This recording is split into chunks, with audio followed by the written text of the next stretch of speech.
MILSIMs. Well, Alright. it's not a sensible subject. It's quite No, the popular thing. totally not sensible subject because MILSIMers are totally not sensitive. No. So it's very open-minded people. Good. All right, so we are recording already? Yes, we are. Perfect. Let's start the topic, and that is MILSIM, or MILSIMs in general. MILSIM is a military simulation. Kinda. With There are big ifs. there are very different types of MILSIMs. Yeah. I have to admit. I feel like in the past, MILSIMs were more hardcore, and I think it's turning more into like a longer pickup game these days. Some of them. It has diversified, that's for sure. Because at the beginning, this was really meant people were like, oh, we're going to do MILSIM stuff. We're going to go hardcore. And also back then, memes weren't so much of a thing. It was like, wow, you're doing this. You're going 3 days to play yourself. It sounds intense and cool. brutal. So that's what you're into. Yeah. Now there's so many MILSIMs. And especially what you're going to see events. the most of. Events that are called MILSIMs. Events, the first thing you're going to think, like what you're going to see online from those events and what often you experience is going to be those more casual games where a lot of people gather and they just want to play stuff together, like Dark Emergency. So at this point, it's more of a festival than... It's more of a festival than a MILSIM, that's for sure. Which is cool. I mean, don't get me wrong. Am I a big fan of MILSIM? I don't really like suffering that much. I don't like walking that much. I don't want sitting around and, watch something if something happens for 5 hours. I mean, that's what I have associated with MILSIMs, like the typical MILSIMs that were in the past. Like, you are just on a patrol, like really like in the military, and most likely nothing happens. Usually in the military, you don't want anything to happen, but right? There's this saying, it's the friends you made along the way. Like Border War last year, I shot a magazine maybe in 2-3 days. Really? That's it. But I had a lot of fun. I was with new guys I had never met before. I went in a squad with them, and we just were patrolling, having fun. We're taking it half seriously. We're having comms and everything, but we're just doing our own mission, little special ops on the side. Most of the time I was walking, but I had a blast. And I'm going again with those random people I've met. We're going again to MILSIM West. You have to be really lucky to get good people around you. I agree. But then also you have to kind of look for them. It wasn't random that I got with them. I talked a bit. Oh, they seem nice. What are you doing? Can I join you? Pap, pap, boom, bim, bam. Next day, you're brothers. Let's talk a little bit about Enclave. I think that's like... Dark Emergency. By the way, for our Discord viewers, if you want, you can just write comments or questions. I'm actually trying to read it when I'm not talking or thinking too hard. Enclave. So Enclave, just for context, it is a group of like hardcore players that go every year to Dark Emergency, and they set up a separate camp in the middle of the game field, and they really act like a proper military unit. They have patrols. You have a organizational structure. You have like the chain of command. I think that's the correct word. You have chain of command, and if you are just on the bottom, there is no decision you can make on your own. You always go and ask your superior or the general or whatever they call them. Just proper chain of command, like in a real military. And really, most of their day is not really doing much, like patrolling. There was a sniper who was laying on a small little hill for hours on end without shooting anyone, just really being there and overwatching everything. And I will admit, it was kind of cool, like the vibe inside. If for anyone that's, again, has played Arma or something like that, this is exactly what you're doing. You're playing Arma in real life. Sometimes there's some cool action, like for example when they got in the vehicles, jumped into the action and everything. They kind of got the best out of the action of Dark Emergency. But yeah, the rest of the day is just patrolling, hanging around friends. And again, this is the same thing. It's just basically hanging around with fun people in a scenario that puts you to different conditions than if you were at home just chilling and drinking. It really is this environment that makes you kind of bond and have a fun time together. Yes, but once again, it's the group that makes it happen. Yeah, without like-minded people, MILSIM is just a painful experience. This comes to the sad conclusion, Joseph. You need friends. You need friends. I don't have friends. Any. Yeah, make some. True. MILSIM West, though. Let's change it up a little bit. So I'm doing my first MILSIM West, the one in Barcelona. I'll be there in October, but I've never been in the US. Have you? I don't think so. No, I've never played or I've never participated in MILSIM West.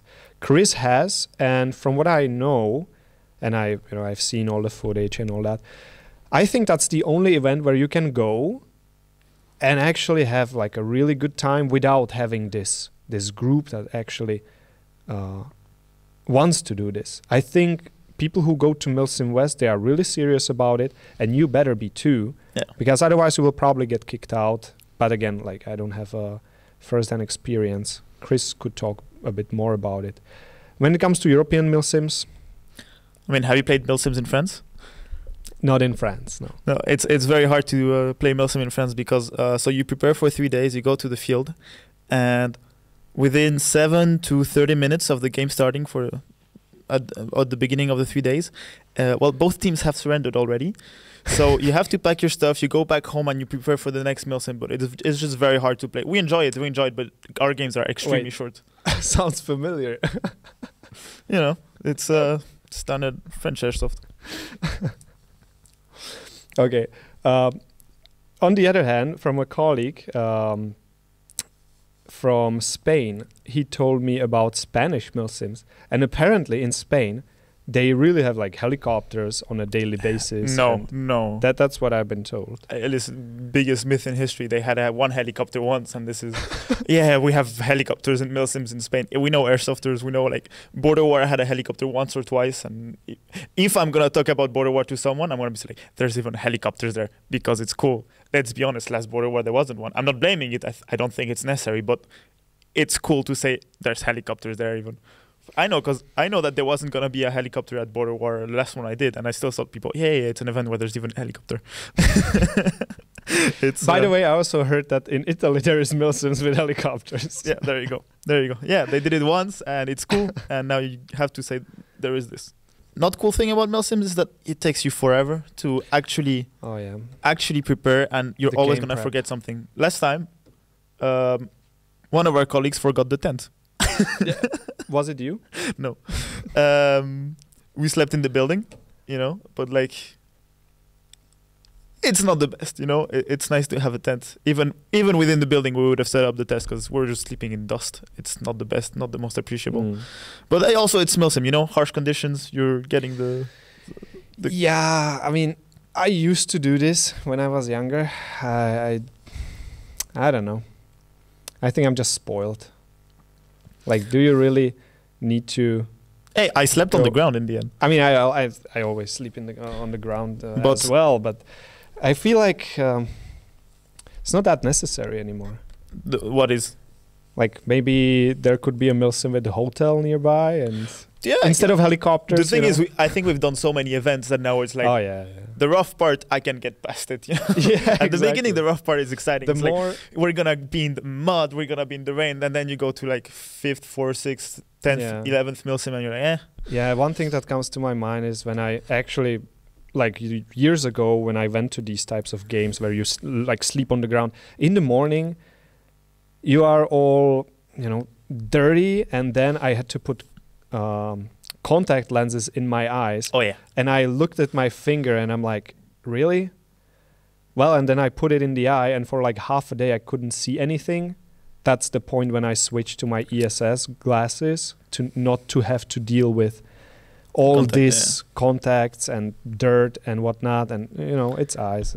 You don't want to do that. That's the annoying part of MILSIMs, but the very good thing is to actually know if your setup is good, loadout is good. Like, once you go there, because you always prepare your stuff, you put all your pouches and you're like, this is amazing. And then you walk 30 minutes and you have your sling that's just reaping through your elbow. You have a pouch that's just eating into your ribs. Yeah, but you know what, to be fair, you can also find this out before. On a Sunday game, you can, or but on a Sunday not really, because you're not really into the event and you haven't walked like 30 minutes with it. You're like, oh yeah, I've tried it on, it seems fine. Yeah, but you don't want to go to a 3-day event and find out at the beginning when you are there, when you cannot change anything anymore. No, but that's the thing. That's when you'll figure it out. And you do it once, it sucks, but then you know your setup is good. It's like radio setups.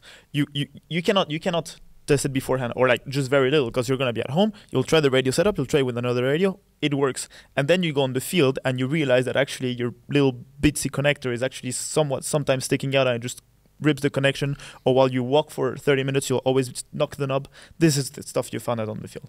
It's nice. especially if you have like some real steel rig you're running at the same time. It allows you to like get them together and perfect it. I don't want to find out when I'm there. No matter what you say, I don't. Who like have they been there for years? Like commanders and like squad leads. How do you get to being a squad lead? Or like not squad lead. Squad lead is fine, but like those commanders, because I see like it seems they have been established there for years. I don't know if it's like long time players. I think so. I think they used to be like really active players, and then they kind of got over the playing phase, and they're like, oh, you know, my knees hurt and I don't really want to do this anymore. And then because you already know the field organizers or the game organizers, and you're like, hey, do you want to be a commander? And then you're like, actually, I'm going to try. And then you are hooked with, you know, this power of sending hundreds of people in one direction, being like, have fun, guys. Yeah, but I guess it's super important, because if you have a terrible commander, it's like no commander can make or break a game, because if you don't have this, you kind of need to be an actor. You need to not be afraid to shout at people, and you need to just pretend like this is a thing, because MILSIM, it is a military simulation. You have to play along and play your part, and if you are bad at it, nobody will enjoy. I guess like organizing a MILSIM is quite hard, especially the game itself is the hardest part, because this is where people will like, it doesn't matter all the facilities and everything, if the game is shit, people are gonna remember that, like, for sure. Oh yeah. And like you must be stressed if you're the organizer and you're like, yeah, you're gonna be the commander. You better know the game pretty well at this point. Oh yeah, definitely. And at Dark Emergency, I mean, the commanders have been there for years. It's like they do it over and over again. And they like it. I mean, you could tell that they like it. I mean, you have to enjoy it to do it. Like, this is not something you should be doing if you don't like it. Definitely not. And also, on using vehicles, what's your opinion on using vehicles in MILSIM? That's actually what I wanted to also talk about. You really don't get vehicles anywhere else except MILSIMs. So that is one of the I've seen a couple of Sunday games with vehicle. Very few, but I've seen a little. Very few. Maybe you have one or two. Yeah, some. Usually it's one. But like the proper ones, the really military or former military vehicles, maybe rebuilt a little bit with turrets and 50 cars mounted in the turret, you only get that on a proper MILSIM. So that is definitely one thing to... That is like a positive thing about it. Sometimes you don't have to walk that much, because if you get lucky, you get a ride in a really cool car, and that will probably never happen anywhere else. Yeah, I think the best part, the worst part about a MILSIM is just walking back to respawn, or walking from respawn to an OP. You walk there for an hour and a half, you don't see any action, sometimes you just get shot and you walk back for an hour and a half. You just spend your entire morning walking, saw nothing, did nothing. And if you have a vehicle to take you there, or a vehicle to take you back, no action with the vehicle, just taking you there, that is just so fucking cool. And when you're on that vehicle and you see the people walking, you're like, what's up, suckers? I just got hit and I can ride back home. You are walking. Now, really, the problem with this, you actually started a really important conversation, and that is, if you have to walk too far, it encourages you to cheat, to not call your hits, because you really, really don't want to walk all the way back and then all the way back just to get hit again. Or like abuse the medic system, like you can only respawn once and you did it 3 times. Abuse the medic system, or just, you know, cheat in general in one way or another. That is one of the biggest problems I see with MILSIMs.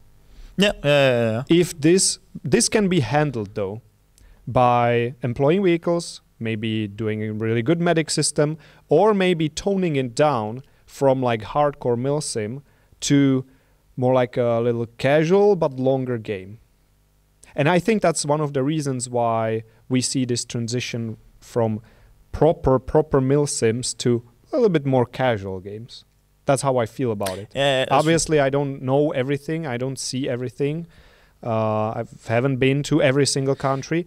But generally speaking, this is the vibe I'm getting from MILSIMs. Just if we take the example of Border War, I mean, it was post-COVID. I feel like since COVID, there's much less players to MILSIMs than there was prior to COVID. I feel like all the events have become much smaller scale. But Border War reduced the amounts of players on purpose to make it a more controlled game and more dynamic. And they also got the spawns much closer to each other. Like, if you're walking from the enemy spawn to your spawn, it would take around 10, 15 minutes, which sounds like nothing for a MILSIM, for a huge MILSIM. I mean, it's a big MILSIM. But you're like, you die and you're like, it's not that bad. I can just walk back, and you're more dynamic. There's more attacks on bases. There's more places in between, and you know the field, and it starts becoming a nice game rather than walking 2 hours and a half back, and then you just want to die. Yeah. We have a question. Imagine using a one wheel by Dominod. I wonder who that is. Using it one probably not, because there are probably no roads, and where do you leave it, or how do you take it with you to the game in the first place? Yeah, I mean, that's not the big issue. The issue is once you reach combat, you cannot just run. Those things are super heavy. Yeah, I saw the Ukrainian soldier using this thing. It's like, yeah, that's just media thing. I cannot believe that anyone took this to a real fight. So can we show it? Can we actually show for the... How's this called? A one wheel? Mono wheel. Mono wheel. So my cousin has one, right? And the weight of these things averages 152 tons. A single one. What? Yeah. That's a very good estimation. Can you switch it so that... I am. So these things are estimated, yeah. No, that's not what it is. No. That one in the middle. First row in the middle. First row. Yeah. This thing. How's it called? Like this. Mono wheel. That's how I know it. Yeah, these things. They can go pretty fast, but you cannot take those to a MILSIM or anywhere. They go fast. My cousin goes like 50 kilometers with it. He plays airsoft. What? I should try. My cousin plays airsoft and has this. I should tell him, bring one to a field. Let's try it. He has 2 of them. Imagine just the squad rolling in. And then you get hit instantly because there is no way you can take cover or do anything. But to be fair, it's not the worst idea ever for MILSIM. Like, just to take you from your spawn to a fob or something, and then come back once you die. Let's just end this topic. Right. It's not a good idea. All right, it's just potential. Now let's end it with MILSIM. Let's just switch to vehicles. You know, attention span. Oh yeah, that's what I wanted to talk about. Attention span. MILSIM, it feels like it actually follows the social media trend, where the attention span of younger people is getting so short that they can only watch shorts. And same with MILSIMs, you know, you just want to go out the short afternoon, after work or after school. You just go and play, you go back, and you don't kill your whole day with just one thing, or possibly 3 days. But okay, no, I don't think that's true. I think that's just you and me, possibly because we've played so much airsoft that now we're used to that, and we've done so much MILSIMs, especially recently. We've done quite a couple of them, that it's like, oh, another 3 days doing MILSIM. I'll enjoy it, but it's like, it's a lot of effort when I can just have my action-packed day and do it all in one go. But I think if you're someone that doesn't do MILSIM often, or like once a year, once every 2 years, which is the case of most, you don't do MILSIMs. There are not that many all the time. That's true. Yeah, and it's because you don't have the time for it. It's always on a weekend where either you work or it's just too far away. It's in Sweden. How do you get to Sweden when you have to cross Germany with its laws? Just send a huge pallet with all your rifles and gear of your whole team. So much effort. That costs probably 2,000 euros. Yeah, so much effort. You know, it is a lot of effort, yeah. When I was in Belgium, a guy we knew got arrested going through Germany for having weapons, and he was arrested. You'll get arrested. I feel like that's yet another topic. But anyway, we can make another video about it. Sorry, it's back to MILSIM, but it's like arrested for carrying weapons of war